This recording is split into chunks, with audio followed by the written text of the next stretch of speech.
before that, I probably would have been worried, oh, what would people think if they saw me talking to a bird? What would people think if they saw me talking to a tree?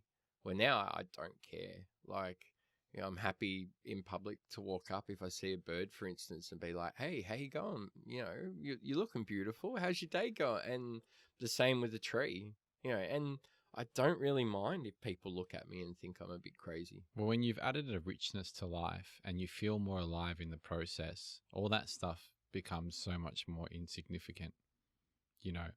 And I feel like what you've expressed there is quite profound in the sense of the before and after, and how even if you're looking at it from the plant's perspective, like you mentioned, of so many people walk past me and no one says hello, but I'm always here. Yeah. And it's a sense of,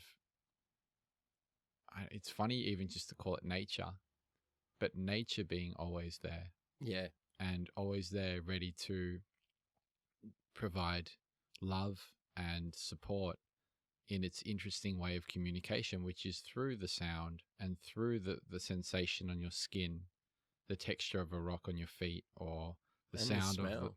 and the smell. Yeah. All of it, the sight, Yeah. the range of colors, and the way the leaves blow in the wind, and how it all kind of fits together in its perfect kind of way. And it's always there ready for a conversation. And it's, but what I've heard from you as well is a stepping into something. You made a decision with your friend in that place to go for that walk and do something different than wallow in your sorrows like you had done all those other occasions. You took the step. The trees weren't going to walk to you. Yeah. So it's a coming together of, it's like, I'm always here, but whenever you're ready, you know, I'm here for you. So there is a beauty. I mean, I had a really profound experience when I was in Costa Rica, spending a number of weeks in the jungle. And before that point, I'd never realized that such beauty existed within me, I guess would be a way of putting it. Just that I could touch just by spending longer periods of time around it.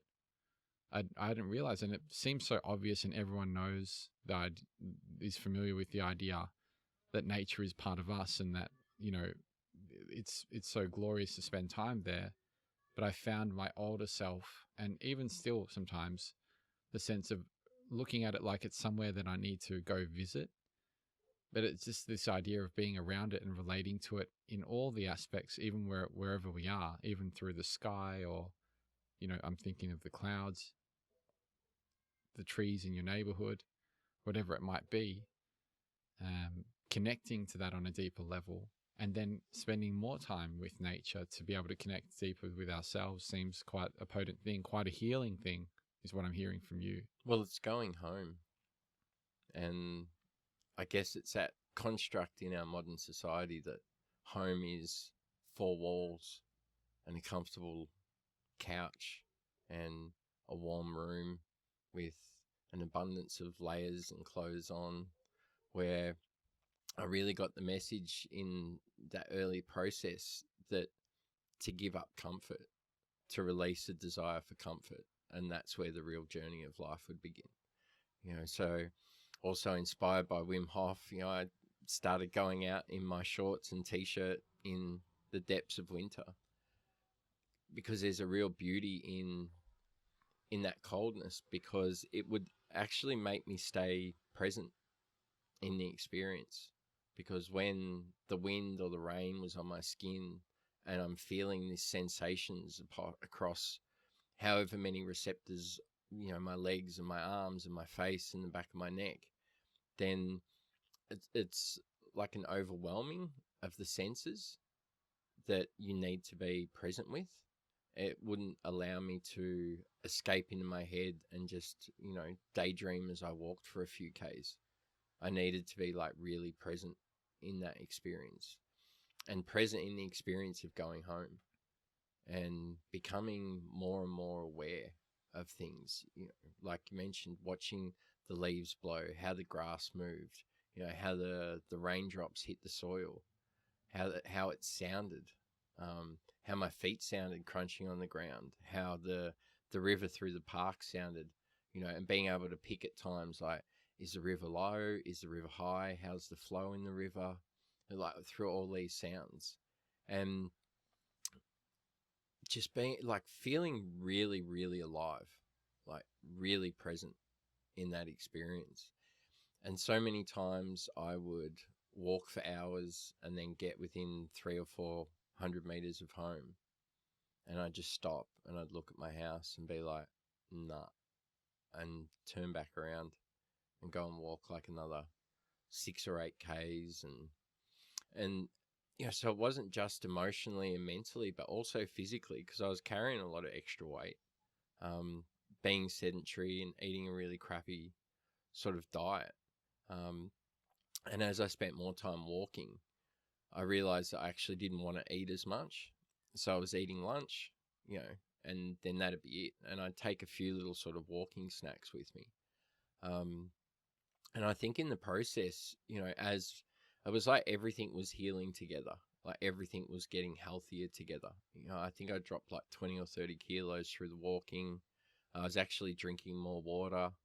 I was feeling more alive. Like, I was having less sleep, but I was feeling like so much more like with it, and attuned during the day, and getting up easier, rather than sort of like laying there and being like, oh God, I don't want to get out of bed, but like sort of jumping out of bed, and just feeling more vibrant, like far more alive.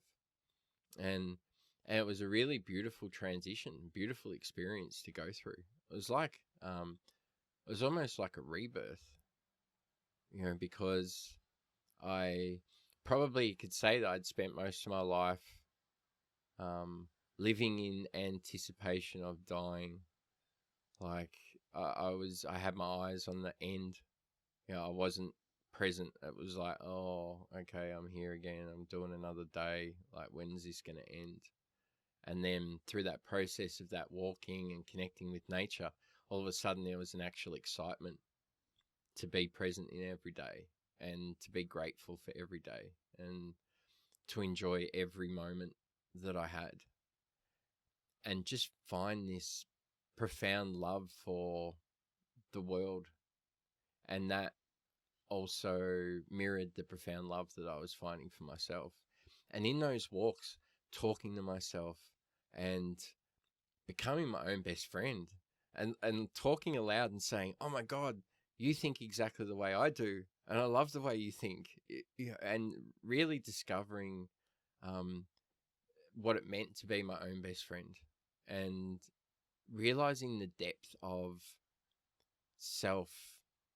I don't know if self-compliment is the correct word, but self-acknowledgement, and realizing that there's so much more power and beauty and love in the acknowledgement that comes from self rather than from externally. I mean, it's nice, obviously, to be told, like, by someone else that they love you. I mean, that's beautiful, and that has its place. But I guess even before that can be accepted properly, there needs to be that internal conversation of, I love me, and to be able to stare myself in the eyes in the mirror and genuinely smile and be like, you're awesome. Like, I love you. I love my life. I love doing this. I love being me.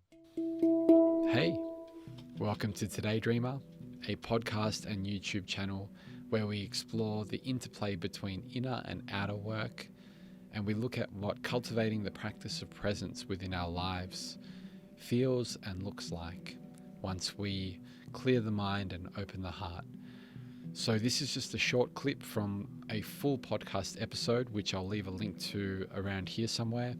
And if you'd like to check out the whole catalogue of episodes along with guided meditations and what I have on offer, please head over to todaydreamer.com and have a peek.